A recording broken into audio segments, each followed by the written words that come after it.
Interface Video presents Fairfield Today. Brought to you by Fairfield Federal Savings and Loan, Fairfield Medical Center, Fairhope Hospice and Palliative Care, the Fairfield County Board of Developmental Disabilities, and the Frankie Smith Funeral Home.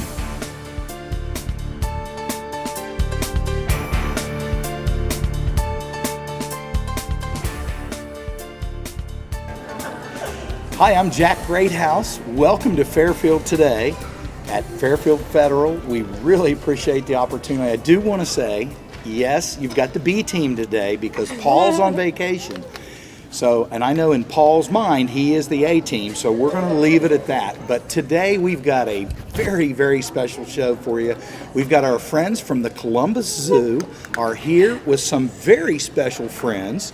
And I'd like to introduce Meredith from the Columbus Zoo. Meredith, how are you? I'm great. How are you? I'm doing great. So you've got all these animals to show everybody today. We do, and I think she smudged a little hard-boiled egg on the mic stand over here, but this is one of my favorite creatures. This is called a coati. Coati, okay. Which are native to South America. Now, a lot of people that, when I had her out, they commented, she kind of looks like a raccoon. She's in the raccoon family. Okay. But the difference being, if you saw raccoons here in Ohio, they're mostly nocturnal. This little lady, she comes out during the day and she'll sleep all night. So she is diurnal, opposite of our raccoons here in the United States. But they're ninjas. Okay. I don't know how else to call her, but she's very smart. She was diving in my treat pouch. She knows where all the food's coming from. Oh, yes. But their nose, they also call them a hog-nosed coon. So her nose actually can bend about 60 degrees in all directions. So they'll actually explore nose first all the time when they're looking for something new. And then the next thing they do is they use their hands to kind of, keep everything clean and to explore items. Sure. And just like raccoons you might see using water and things like that, her and her sister Francesca are obsessed with water. Like absolutely obsessed with water. Like so like swimming, they'll swim around in pools, but also too, they always want to keep their hands clean, and they always want fresh water. So they take their biscuits and they dunk their biscuits in water, and then they like to have a separate water bowl to actually just drink out of. And they'll also rinse off their hands. So sometimes we give them a splash pool to like rinse off and things like that. But all the animals that we're bringing today, they're ambassador animals. Okay. So a little bit unique. She's actually not on exhibit at the zoo, not because we don't love her, but because she leaves every day to do educational programming. Right. So that having been said, if you went to her exhibit, she wouldn't be there. And it's not a consistent schedule. We do programs all over Columbus, all over. You're going to steal note cards. That would be bad. You know what? Here, if you're just going to get into my treat pouch, Mercedes, why don't you just take it on over and show everybody what a pig you are, what a huge hog-nosed coon you are. But she's almost a year old. A year old? Almost a year old. How big do they get? This is about as big as she'll get. So I always say they're about the size of a house cat. Okay. But also, too, they live in groups of just females. Okay. So it's called a band, and living in a group is actually beneficial to protect yourselves from predators. So what they'll do is they'll kind of all cuddle up and sleep together at night. Then when they're gallivanting around during the day, their tails are used for communication. So they'll go foraging and things like that. They'll eat insects, fruit, meat, things like that. They're omnivores.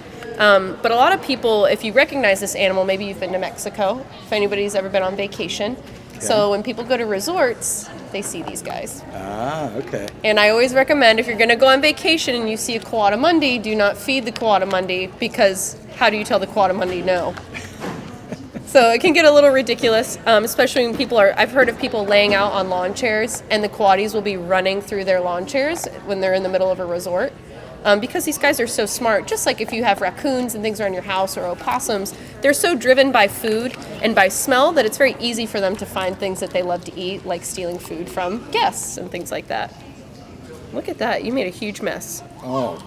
All over the place. All over the place. And, because they live in a group of females, you might wonder where the males go. Right. That's what I actually was going there next. So where are they? This is what they do. It's kind of a girls' club. So if a female has babies, what she'll do is she'll go up into a tree den for a little while, probably about 6 weeks, until those little infants are ready to climb. And then what she'll do is she'll actually introduce them to the band, the whole group. And then when the males are 2 years old, they get kicked out. And they're on their own. They become adults. You know, they go find their own girlfriends, start their own families. But it's like a big giant girls club, which I think I'm okay with. Yeah, that's.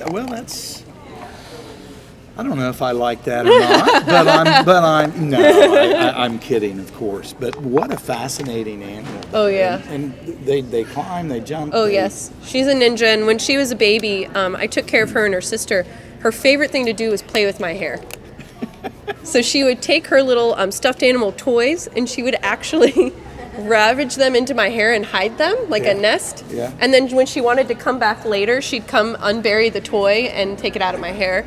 Because my hair is basically a giant nest for her. You'll notice that's why she was hopping up here to say hello. Are you going to come back or what? Well, I could notice that you're in the club, Meredith. I know. I'm in the, I have egg all over my body club, but I think this is her cue. I'm going to let Brandy come in with our next animal. Yes, do so. Come here, you little naughty. Fascinating here. We want to thank the great staff here at Fairfield Federal. Certainly Judy Root, Kristen Moody, Kara James, again, really great, and this is a fantastic opportunity. I'd like to welcome Brannon from the Columbus Zoo. How are you, Brannon? Great, how are you? This is your second year here, I think. It is. I was here last year. Yeah, so who do you have here? So this here is one of my favorites. This is Trout, and Trout is our African black-footed penguin. Okay. They're also actually known as the donkey penguin. Okay. So Trout here, he is 6 years old. He'll be 7 in October, so he is full grown. So these guys are considered a medium to smaller sized penguin. But Trout's super friendly. You can touch them if you want. Yeah. So you can feel how soft they are. Hey, oh my gosh. Yeah. So super soft. So these I think he likes that too. he does. So Look at you that. can see he's Yeah. putting his head back. So he's very yeah, happy. we're friends, aren't we? Uh-huh. Now he's showing off. Oh yeah. But you can feel how come soft he is. closer. So these guys are Come super closer. soft. They have more feathers per square inch than any other bird. So if you that put your right? thumb right there on his back, there's about 75 feathers in that one spot. Wow. So more feathers. And these guys are excellent swimmers. So he can fly under the water. These guys don't fly in the sky, even though they are a bird, but they will fly underwater. So they can travel at about 15 to 20 miles per hour underwater. Really? So they can do that because that torpedo-shaped body they have. So they have the smaller head and the bigger body, which helps them glide through that water. They're really aerodynamic in a sense definitely. that underwater. And so like I said before, he is an African black-footed penguin. So these guys would be found in Africa. You know, usually when you think of penguins, you think of the cold weather. Sure. But Trout here, being in Africa, he actually likes the warm weather. And there's 17 different species of penguins, and only 17. 5 live in cold weather. Yeah. Yeah, because when we think of penguins, we You just think, yep. And you just know, during the holidays, you'll see cartoons or commercials that have penguins and polar bears together. All penguins actually live south of the equator, so you would never see a penguin and polar bear together in real life. Okay. So that's all false advertisement. So all those there. cartoons that we've Yep. seen, just Just not completely true. false. We Yep. know that today. Yep. But Trout here, he's super unique. At the zoo in our animal programs department, we have 12 African black-footed penguins, and Trout's one that just loves everyone. And you know, penguins, they mate for life. We have some single penguins we thought Trout may pair up with, but he'd rather be with people. So he's definitely unique in that Really sense. a people. Oh yes, loves Okay. people, loves people. But he's definitely imprinted on people, and he'd rather be with people than his penguin friends. But another cool fact, though, too, about these guys is, I'll turn him around here so the camera can see. Yeah. So you can see the spots on his belly. Hi, Trout. So the spots on his belly act as a fingerprint for him. So those spots, no two penguins have the same spot pattern, just like no two humans have the same fingerprint. So it's their identity. So that's their identity. So that's one way we could tell them apart. It would be hard for us to tell them apart by those spots because we have 12 of them. So that's why you can see he has this bracelet here. So he has the orange bracelet. So each of our penguins have their own unique color. And the males have them on the right, the girls have them on the left. Okay. My guy coworker came up with that because they say men are always right. So we know that's not true. But that's just how, too, we can tell them apart, which is super cool. Yeah. And if you do look closely at Trout as well, you can see maybe, do you see the clear thing going across his eye? Yeah, I do. So we have 2 eyelids. We have the upper eyelid and the lower eyelid. Trout here has 3. He has the upper, lower, and then the one that goes across, sideways, which is the like which is the nictitating membrane. So it's basically built-in goggles, so he can see underwater when he's catching those fish and swimming around. What do you think, bud? Interesting, fascinating creature this is. He's awesome. He's one of my favorites.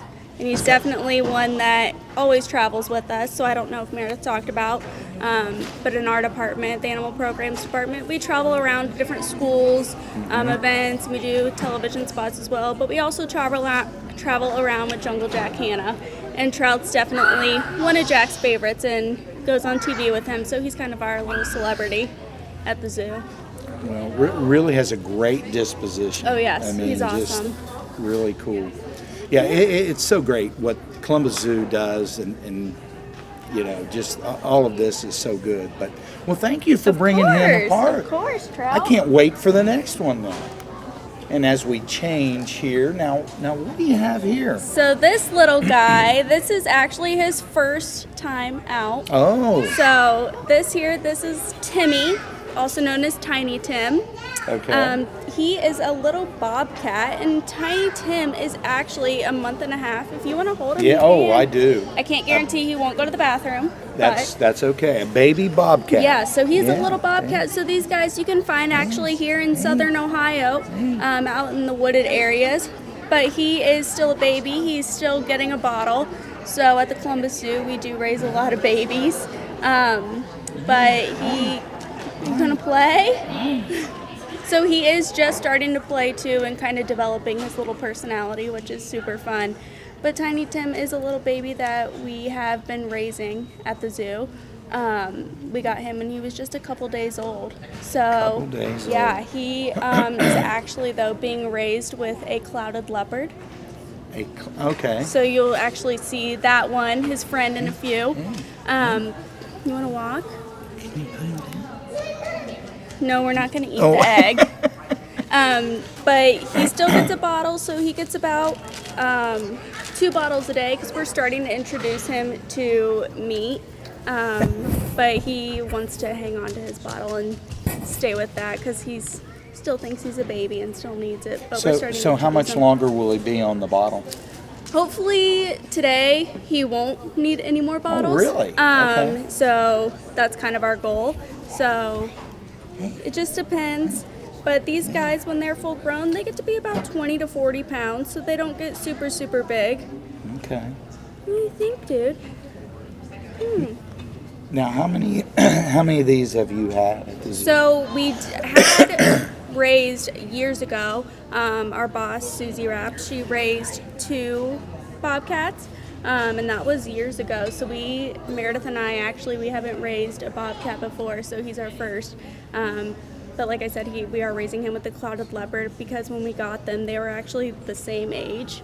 So they're actually best of friends. They think they're one another. So they'll be cuddled up together. Timmy was actually sleeping on top of his clouded leopard friend when we went and got him. Oh, how cute. What do you think, bud? Okay. Well, hey, we're gonna take a break for just a moment. We've got more little friends to introduce to everybody. We're here at Fairfield Federal. And yes, it's Fairfield today. We're filling in for Paul today. No one can fill in for Paul, but I'm making an attempt here anyway. But we really appreciate certainly Brandon and Meredith coming down from the Columbus Zoo. We'll be back with more Fairfield today in just a moment.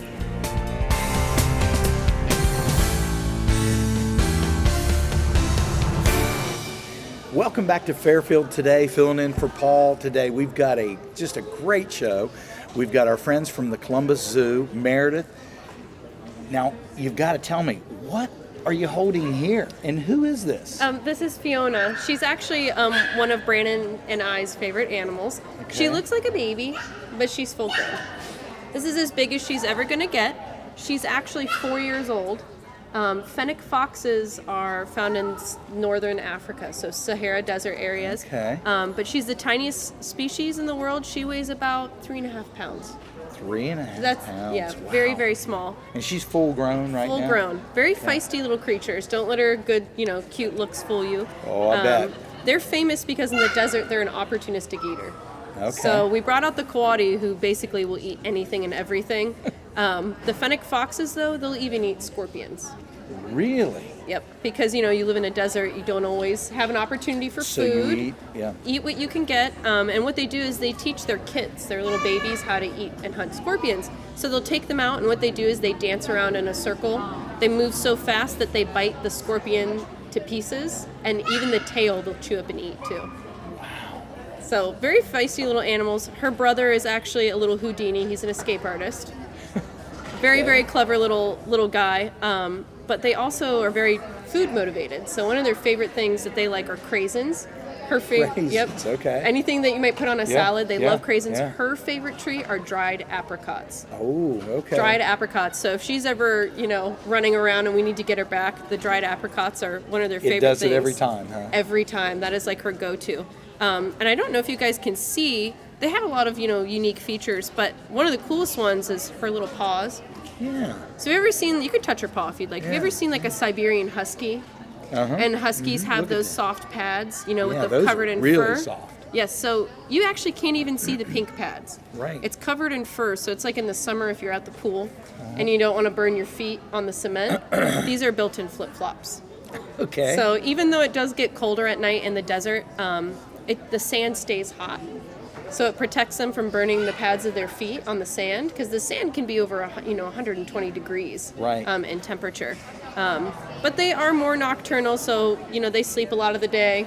Her and her two siblings, and then when you come in the morning at 7 a.m., they all scream, wag their tails. So there is a YouTube video. I don't know if you've heard of it. What does the fox say? Okay. So it came out a few years ago, and these crazy guys dressed up as foxes and made all these strange sounds. But actually, some of them are very similar to a fennec fox. So what does the fox say? Actually wasn't too far off. They scream, they howl, they bark, they do all sorts of fun things. But definitely a fun creature to have at the Columbus Zoo. Yeah, really unique and so soft. Yes, very soft fur. What about teeth? What? Oh, Grind. I mean, Oh, really very, very hard. sharp teeth. So I mean, her- I'm sure if eating the things you described. Oh yeah. So if you've ever had a dog that you've had to give medication to, domestic canines, their jaws are not the same as a coyote or a fox or maybe a wolf.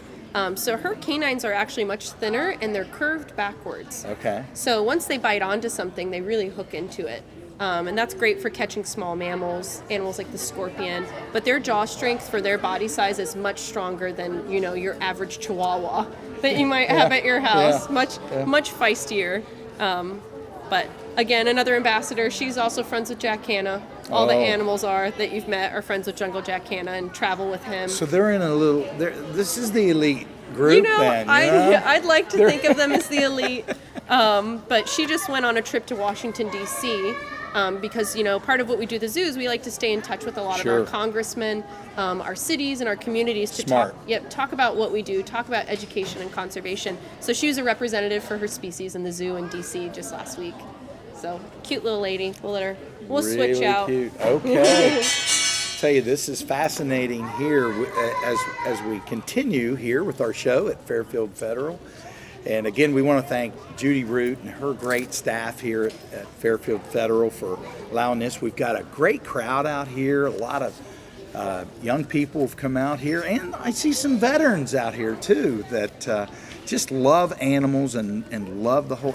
This is the thing, Meredith, that I like is that you guys are really willing to get out as long as people schedule you and do it right. Yeah. And your message is just so cool because we need to continually keep updated and educate about our animals and our environment, really. Oh yeah, it's really true because I always tell people, like, we saw the penguin, you met trout, and that's an very endangered species of penguin. And I always tell people you don't have to go to Cape Town, South Africa, to actually help penguins. Right. Just by visiting the Columbus Zoo. The reason we're able to do what we do is because we have such great community support. Sure. So any private donations we get, we can give that back to wildlife and conservation. Right. So millions of dollars every year, and one of those conservation groups are the African black-footed penguins.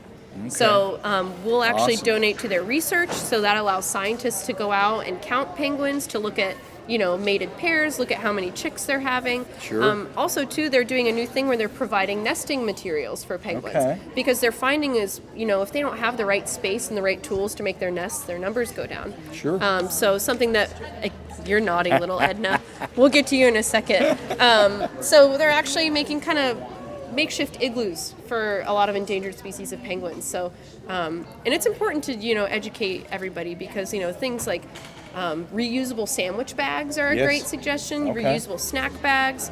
Brandy and I carry water bottles around that we just refill at water fountains, and just little things like that, are very helpful. And it's always great to share that information because it's not stuff that I always learned about when I was growing up. Absolutely. So all good information. You guys might be wondering what this alien, Well, yeah. little alien is. So we do have Edna with us today, Yes, right? Edna, who you can see is exploring with her nose, or her beak. This is called an echidna. Okay. So have you heard of the platypus? Mm-hmm. Okay, so this is the closest relative to the platypus. So it's Okay. another egg-laying mammal. Okay. One of the only echidnas, there's probably about, I would say, less than a dozen echidnas outside of Australia and the United States that are on exhibit. We have two, they're ambassadors for their species. And being an echidna, though, they start off their life kind of weird. Their babies are called puggles. Really? So they have one little egg, and it's like a soft, leathery egg. It's not hard like a bird's Right, eggshell. So the little puggle hatches out, and she carries the egg around in a little side pouch. It's not a full pouch like a kangaroo, like a little side pocket. Okay. The little puggle hatches, and they don't have these spines. You can run your hand down her back towards her Okay. tail if you'd like. Ooh, yeah. Those are more brittle. They're Very brittle. Yeah. So- Brittle is the word I'm looking for. Yeah, so it's just modified hair. Yeah. So she can't, shoot these out. A porcupine can't shoot its quills out. Right. Don't take a dive, Edna. You're not really the jumping animal that we have, like the coati. So they fall out just like hair. She doesn't have any spines on her belly. I can pick her up so you can see. Just a squishy, soft belly. But she's like a mini construction worker. So if you see her feet and her little claws, Oh, I was noticing that. oh, she's Look at so that. strong. Oh, I know. So strong. They take their feet. So if there's a predator like a dingo in Australia and they want to eat an echidna, she'll take her feet and she corkscrews them into the ground. So then if the dingo goes to bite her back, they're just going to get a mouthful of spines. So it wouldn't taste very good. I don't think so. But they also, too, we can't see this now, but she has little sensors all over her beak. So what she does is she smells everything, but it'll actually pick up on little vibrations. So if Okay. she's digging around in a log or in the dirt, it'll pick up on insects that she may not have immediately seen in her vision or she hasn't sensed yet with her nose. Almost like sharks and things like that, too, that have sensors around their mouth as well. But she's also a Houdini, too. I've had quite a few adventures with Edna. You really? Yeah. Oh, I bet. A lot of fun stories. My favorite one, this wasn't quite an escape attempt. I had her in a hotel and we were with Jack Hanna. And I was trying to figure out a place to figure out, okay, well, she needs to eat her dinner. She doesn't like to eat in bed. You have to get her up and moving Right. because she's more nocturnal and I'm not awake and I'm not. She's very naughty. She's I think wanting to though speak into the microphone. Well, also, too, if there's any sort of, charge and things like that and electricity, like she can pick it up because of Well, the that- sensors. and that's what so she's doing. It's She's- probably very interesting to her as opposed to, smelling the rest of the table. This is more fun. But I put her in a bathtub to let her explore and to eat her food. I left the bathroom for 5 or 10 minutes. She took her feet and ripped out 6 inches of pipe You're kidding. just with her feet, and she weighs 6 pounds. Wow. So I can't do that. I would never try to do Oh, that. But very cool animal, kind of a little bit of an alien, but one of the more interesting ones that we have. And as you mentioned before, people that are wondering, well, how can I see these ambassador animals? We have a place at the zoo that's within our department. Okay. And some of the animals, not every single one, that we brought Sure. today are readily available to see for viewers. It's called the Animal Encounters Village. Okay. So it's kind of an on-grounds area where next door they have a stingray touch pool. That's not included in your ticket. It's extra, but that's an amazing educational area for your kids or your grandkids. And the Animal Encounters Village, our penguins are in a show. We have a jumping serval that jumps 10 feet into the air for an Africa show. We have animals like a skunk and a bush baby that do fun natural behaviors to kind of get people excited. And you can get up close to tortoises, flamingos, all sorts of cool things. And it's all a part of our department and our education at the zoo. Edna, you are so cute and naughty, but all right. She is cute. You ready she to is naughty. Ready yes. to meet another cute naughty animal? I guess we've got one All right, more we got we've got to one get more. on here, don't we? Well, again, we really appreciate everyone coming out today. This has been so much fun and so educational. Now, who do we have here? Okay, so Tiny Tim, you can actually, this is Yeah. Cosmo, so you'll just kind of put one hand under his little Okay. armpits, Okay, and then gotcha. one under his feet. Okay. So this There you is go. Tiny Tim's adopted brother. Oh, okay. So relative. Little, adopted brother, his best friend, they're a day apart in age. Okay. And because they were both single cubs, we decided let's put them together. Yeah. Let them be together. They cuddle, they play, they wrestle. So it's really great company for them. Even though a bobcat and a clouded leopard would never meet in the wild. Bobcats are in North America. This guy is actually Central and Southeast Asia. And bobcat numbers are doing pretty well. Okay. Unfortunately, the clouded leopard is endangered in a lot of areas and vulnerable Okay. in others. Okay. And you can notice they're a climbing cat. Oh, yeah. So they're actually almost as much of a ninja as the coatimundi that I had out. Big paws for big surface areas so they can grasp on. Hey. You're going to I give know. kisses or you're going to I not know. give kisses? We don't know. I think that was a kiss. I really do. It was a polite kiss. I'm Yes. happy about that. Yes. So they have a long tail for balance. The bobcat just has a tiny little tail. And this cat too, if you can imagine the back paws of your cat, the reason your house cat gets stuck in a tree is because their paws can't do what the clouded leopard can do. A full-grown 50-pound male can take its back feet 180 degrees, flip them backwards, and shuffle down a tree head first, which is absolutely amazing. Leopards too are one of the most adaptable species of exotic cats. One of the nature documentaries I always suggest people to watch is Planet Earth. So Okay. Planet Earth Yeah. 2 just came out. You can get it rented on Amazon. Yeah. It was on BBC. You can get it through iTunes. But it was really cool because there's Asian leopards that actually live in cities in India. And they've adapted to avoiding people. They've adapted to hunting, prey that lives next to the city. And it was really amazing to see how adaptable leopards are. But this cat is very elusive out in the wild. Unfortunately, they are heavily poached because of their beautiful coat. It's a very unique cat. That's such a shame. Very terrible thing, but and unfortunately, it's a reality It in is- our world. Yeah, sure. Animals like rhinos and things like that for their horns. A lot of exotic cats like tigers for their bones and for their pelts. Unfortunate thing, but also something we try to work with local areas to try to encourage them to get income through ecotourism. Possibly for snow leopards, we actually help donate to their conservation fund by encouraging local people to make local products and make money from that, as opposed to hunting a snow leopard. So it's a lot of field work that we do at the zoo. And I know as we're winding down, I can kind of go over Yes, please. if you want to visit the zoo. We're in our summer hours now. Okay. So if you go to Zambezi Bay, you go to the water park and get a ticket, you're also included to go to the zoo that day. So if you want to do Zambezi Bay for a few hours, then you can walk into the zoo and hang out there. We do not bite dress shirts. And we're also in our summer hours too, which means a lot more of our animals are out that are warm weather animals like the giraffes. Okay. We have a baby wildebeest that was just born on the savannah and heart of Africa. Cool. How much more natural can Yeah, you get yeah, than that? you It's about a 50-acre exhibit, Heart of Africa. So we have cheetah runs 3 times a day, weather permitting. And the zoo day is longer now. It's now 9 to 7 every day. Cool. So It's a great time. I mean, it really is. I really want to encourage, all families, get your kids up there. But I enjoy it as much it's as fun the for kids. all ages. It really is. Young kids and older, more experienced kids. Yes, it's fun for everybody, and I also suggest too, if people are worried about pricing, I suggest getting a membership. I know it sounds more what we expensive, do. but you get your money's worth. Yes, you do. Yes, because we're about an hour, from Lancaster, Right. And if you want to just spend 3 hours there, and go 3 times in the summer or 4 times, you get a discount at the gift shop. You get free parking with a membership, Right. and it really does pay for itself.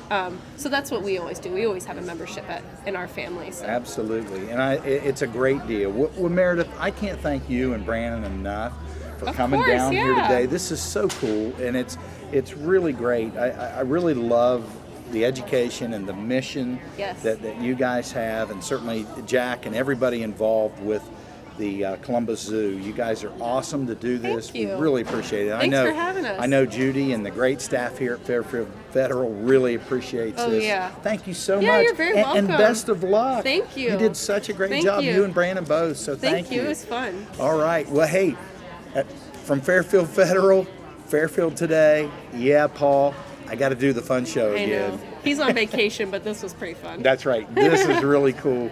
I want to thank everybody again for being with us. And again, our great friends, Meredith, Brandon, everyone at the Columbus Zoo. Get up to the zoo this summer.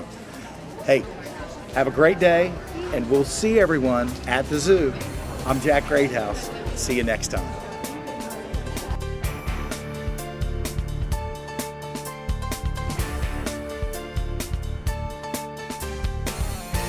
Fairfield Federal Savings and Loan, Fairfield Medical Center, Fairhope Hospice and Palliative Care, the Fairfield County Board of Developmental Disabilities, and the Frankie Smith Funeral Home.